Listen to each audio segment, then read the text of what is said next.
우리 집 종놈이 큰아버지까지 팔아먹어 천하를 얻었구나. 저는 묘지 옆에 있었습니다. 6년째였습니다. 삼배옷은 누더기가 되어 살에 달라붙었고 허름한 여막 안에서 밤마다 비바람 소리를 들었습니다. 손은 거칠어졌고 얼굴은 수척해졌습니다. 하지만 매일 아침 무릎 꿇고 절을 올렸습니다. 처음 3년은 친어머니를 위해서였습니다. 그리고 다시 3년, 이번엔 아버지를 위해서였습니다. 아니, 정확히 말하면 제가 태어나자마자 죽은, 얼굴조차 본 적 없는 양아버지를 위해서였습니다.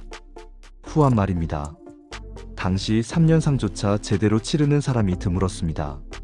너무 고되고 위험한 일이었으니까요.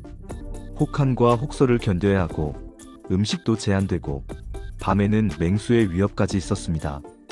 그런데 저는 6년을 했습니다. 사람들이 찾아왔습니다. 처음엔 의심하는 눈빛이었습니다. 저 얼짜놈이 무슨 위선을 떠는가. 하지만 시간이 지나면서 눈빛이 달라졌습니다. 거리가 마비될 정도로 사람들이 몰려들었습니다. 청류파 선비들이 절을 올렸습니다. 원대인, 본초 선생님. 저를 부르는 소리가 묘지에 울려 퍼졌습니다. 왜 그랬냐고요? 전략이었습니다. 저는 노비의 아들이었습니다.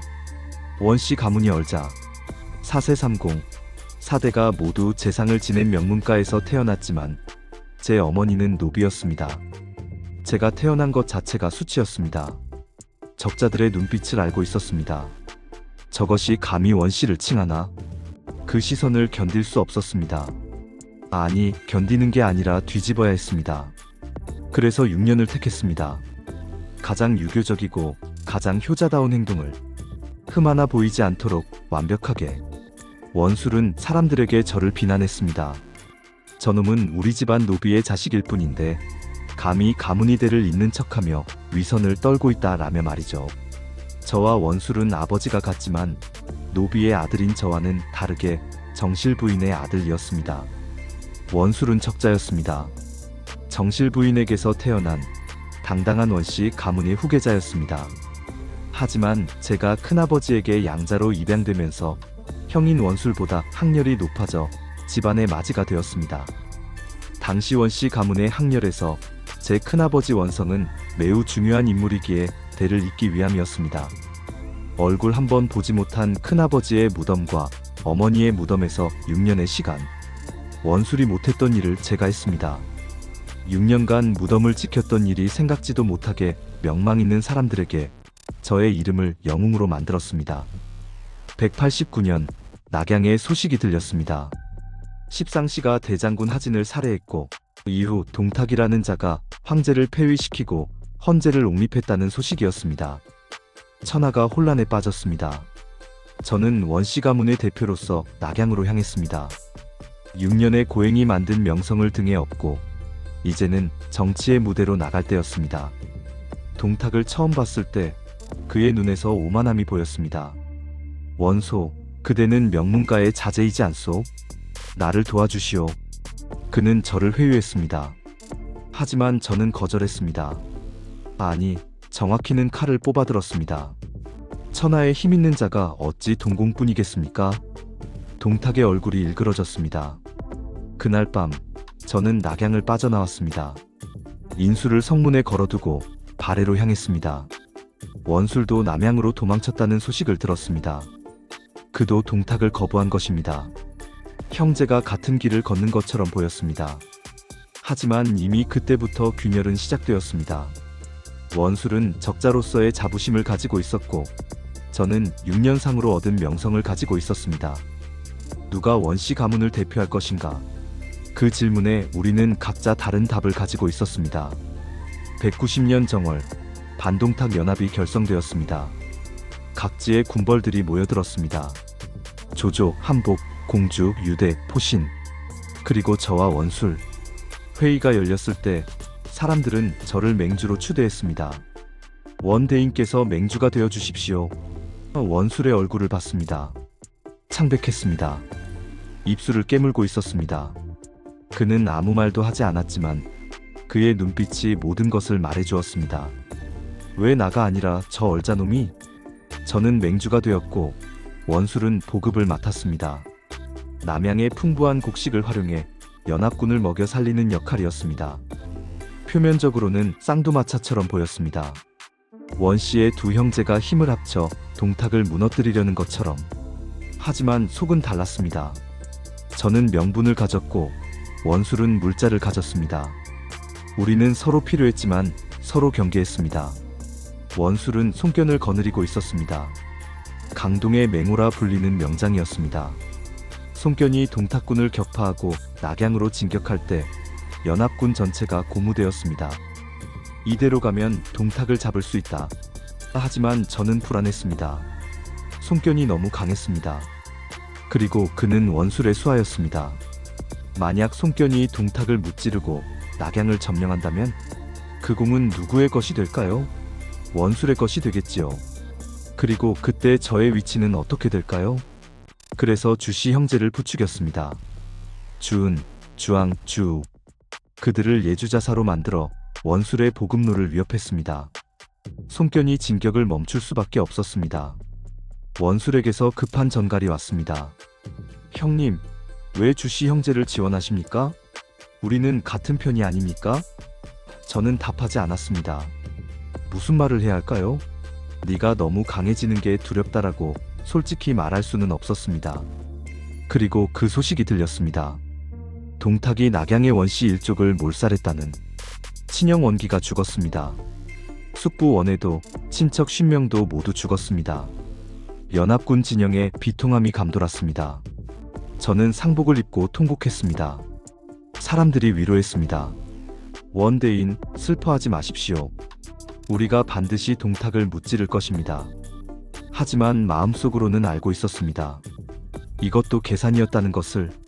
제가 동탁에게 칼을 뽑아든 순간 낙양의 일족은 이미 죽은 목숨이었습니다. 저는 그것을 알면서도 거병했습니다. 명분을 위해서, 제 명성을 위해서. 이제 저는 가문 복수를 외치는 비극의 주인공이 되었습니다. 원씨 일족의 복수를 하겠습니다. 사람들의 지지가 더욱 높아졌습니다. 원술은 어떻게 생각했을까요? 그도 가족을 잃었습니다. 친형을 잃었습니다. 하지만 사람들은 저만 위로했습니다.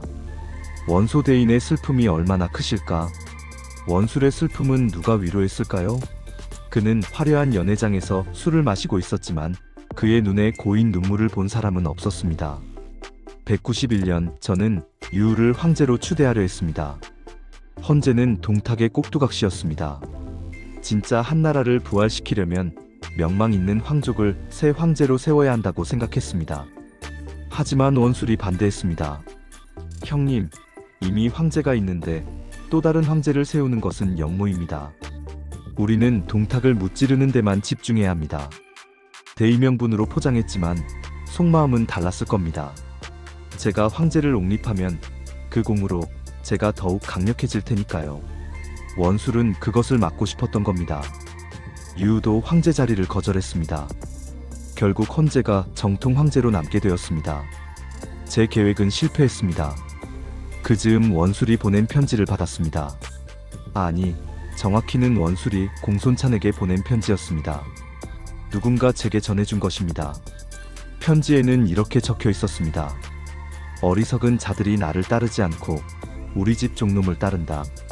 그리고 원소는 원씨의 자식이 아니다. 손이 떨렸습니다. 6년간 묘지에서 견뎌낸 모든 시간이 주마등처럼 스쳐 지나갔습니다. 혹한에 떨던 밤들, 혹서에 기진맥진하던 낮들, 손에 피가 나도록 절을 올리던 새벽들. 그 모든 것이 한순간에 무너지는 기분이었습니다. 종놈. 그 단어가 가슴을 찔렀습니다.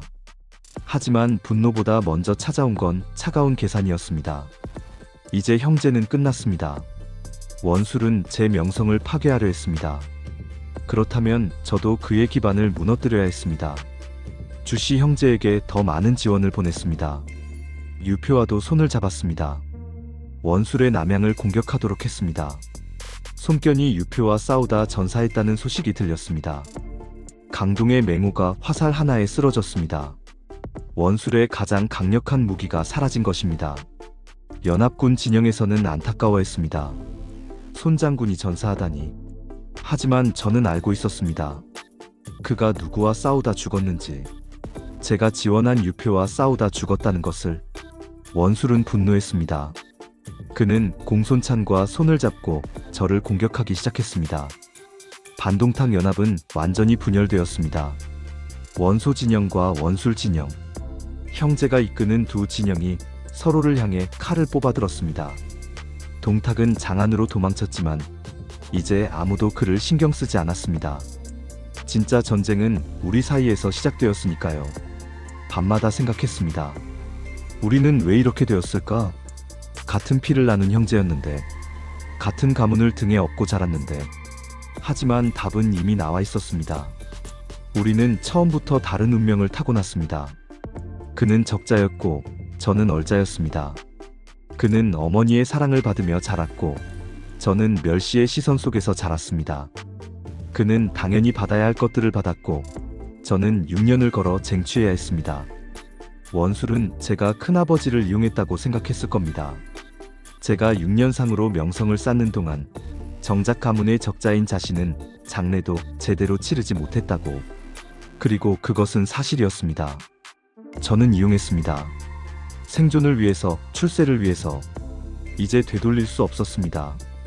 원수를 향해 칼을 뽑은 순간 저는 이미 선택을 한 것입니다.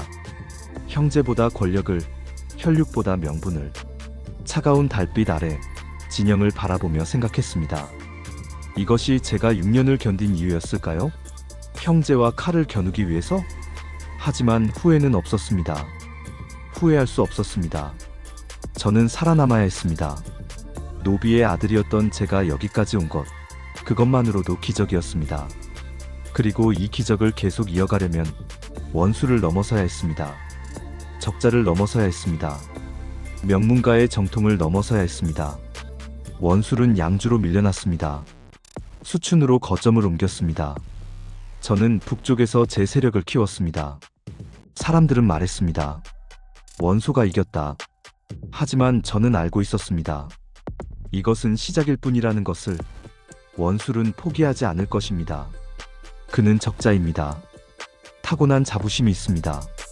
그는 반드시 다시 일어설 것입니다. 그리고 그때 진짜 전쟁이 시작될 것입니다. 명분 대 정통, 전략 대 자부심, 얼자 대 적자. 우리 형제의 이야기는 이제 막 시작되었습니다. 6년간 묘지에서 절을 올리며 시작된 이 긴 여정이 어떻게 끝날지는 아무도 몰랐습니다. 하지만 한 가지는 확실했습니다. 우리 중 한 명은 반드시 무너질 것이라는 것. 형제는 함께 설 수 없었습니다. 하늘이 둘을 용납하지 않듯이 원씨 가문도 두 개의 태양을 견딜 수 없었습니다.